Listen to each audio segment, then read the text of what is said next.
اگر تمہاری خواہش ہو تو ان کے مقابلے میں تمہاری مدد کروں، اور اگر تم چاہو تو ہمارے پاس آ کر روزہ افطار کرنا۔ میں نے عرض کی یا رسول اللہ، آپ کے دربار میں حاضر ہو کر روزہ افطار کرنا مجھے زیادہ محبوب ہے۔ عبداللہ بن سلام فرماتے ہیں کہ میں اس کے بعد رخصت ہو کر چلا آیا اور اسی روز باغیوں نے آپ کو شہید کر دیا۔ حضرت علامہ جلال الدین سیوطی فرماتے ہیں یہ واقعہ خواب میں نہیں بلکہ بیداری کی حالت میں پیش آیا، اور حضرت عثمان غنی رضی اللہ تعالیٰ عنہ کے بے مثال صبر و تحمل پر قربان جائیے جامع شہادت نوش فرما لیا، مگر مدینے میں مسلمانوں کا خون بہنا پسند نہ فرمایا۔ آپ کے مکان کا محاصرہ ہوا اور پانی بند کر دیا گیا۔ جانثاروں نے آپ کے مکان پر حاضر ہو کر باغیوں سے مقابلے کی اجازت چاہی، مگر آپ نے انکار فرما دیا۔ جب آپ کے غلام ہتھیاروں سے لیس ہو کر اجازت کے لیے حاضر ہوئے تو آپ نے فرمایا اگر میری خوشنودی چاہتے ہو تو یہ ہتھیار پھینک دو، اور تم میں سے جو بھی غلام ہتھیار پھینکے گا میں اسے آزاد کر دوں گا۔ اللہ کی قسم خون ریزی سے پہلے میرا قتل ہو جانا مجھے زیادہ محبوب ہے اس بات کے کہ خون ریزی کے بعد قتل کیا جاؤں، یعنی میری شہادت لکھ دی گئی ہے اور حضور علیہ السلام نے مجھے اس کی بشارت بھی دے دی ہے، اگر تم نے جنگ کی تو بھی میری شہادت ہو کر رہے گی۔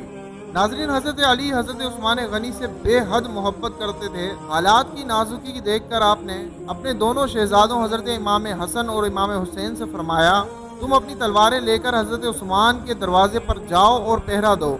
قضائے الہی جب غالب آئی تو حضرت عثمان غنی کی شہادت ہو گئی تو مولا علی کو سخت صدمہ ہوا اور آپ نے انا للہ و انا الیہ راجعون پڑھا۔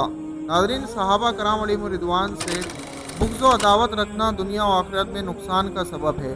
چنانچہ حضرت عبد الرحمن جامی فرماتے ہیں 3 افراد یمن کے سفر پر نکلے، ان میں سے ایک کوفی تھا جو حضرت ابوبکر صدیق اور عمر فاروق کا گستاخ تھا۔ اسے سمجھایا گیا لیکن وہ باز نہ آیا۔ جب یہ تینوں یمن کے قریب پہنچے تو ایک جگہ قیام کیا اور سو گئے۔ جب کوچ کا وقت آیا تو ان میں سے 2 نے اٹھ کر وضو کیا، پھر اس گستاخ کو جگایا۔ وہ اٹھ کر کہنے لگا افسوس میں تم سے اس منزل میں پیچھے رہ گیا ہوں، تم نے مجھے عین اس وقت جگایا جب نبی کریم صلی اللہ علیہ وسلم میرے سرحانے تشریف فرما کر ارشاد فرما رہے تھے اے فاسق، اللہ فاسق کو ذلیل و خوار کرتا ہے، اسی سفر میں تیری شکل بدل جائے گی۔ لہٰذا جب وہ گستاخ وضو کے لیے بیٹھا تو اس کے پاؤں کی انگلیاں بگڑنا شروع ہو گئیں، پھر اس کے دونوں پاؤں بندر کے پاؤں کی طرح ہو گئے، یہاں تک کہ اس کا سارا بدن بندر کی طرح بن گیا۔ اس کے ساتھیوں نے اس بندر نما گستاخ کو پکڑ کر اونٹ پر باندھ دیا اور اپنی منزل کی طرف چل دیے۔ غروب آفتاب کے وقت وہ ایسے جنگل میں پہنچے جہاں کچھ بندر جمع تھے۔ جب اس نے انہیں دیکھا تو بےتاب ہو کر رسی چھڑائی اور ان میں جا ملا۔ پھر سبھی بندر ان دونوں کے قریب آئے تو یہ خوف زدہ ہو گئے، مگر انہوں نے ان دونوں کو کوئی اذیت نہ دی، اور وہ بندر نما گستاخ ان دونوں کے پاس جا بیٹھا اور انہیں دیکھ کر آنسو بہاتا رہا۔ 1 گھنٹے بعد جب وہ بندر واپس گئے تو وہ بھی ان کے ساتھ ہی چلا گیا۔ اب دیکھیے کہ کسی کو اس دنیا میں بھی سزا دے کر لوگوں کے لیے عبرت کا نمونہ بنا دیا جاتا ہے۔ موضوع کو مختصر کرتے ہوئے چند روایتیں پیش کرتے ہیں۔ اسی طرح روایت ہے کہ آپ کا جنازہ مبارکہ چند جانثار رات کی تاریکی میں اٹھا کر جنت البقیع پہنچے۔ ابھی قبر شریف کھود رہے تھے کہ اچانک سواروں کی ایک بہت بڑی تعداد جنت البقیع میں داخل ہوئی۔ ان کو دیکھ کر یہ حضرات خوف زدہ ہو گئے۔ سواروں نے بآواز بلند کہا آپ حضرات بالکل مت ڈریے، ہم بھی ان کی تدفین میں شرکت کرنے آئے ہیں۔ یہ آواز سن کر لوگوں کا خوف دور ہو گیا اور اطمینان کے ساتھ حضرت عثمان کی تدفین کی گئی۔ قبرستان سے لوٹ کر ان صحابیوں نے قسم کھا کر لوگوں سے کہا کہ یقیناً یہ فرشتوں کا گروہ تھا۔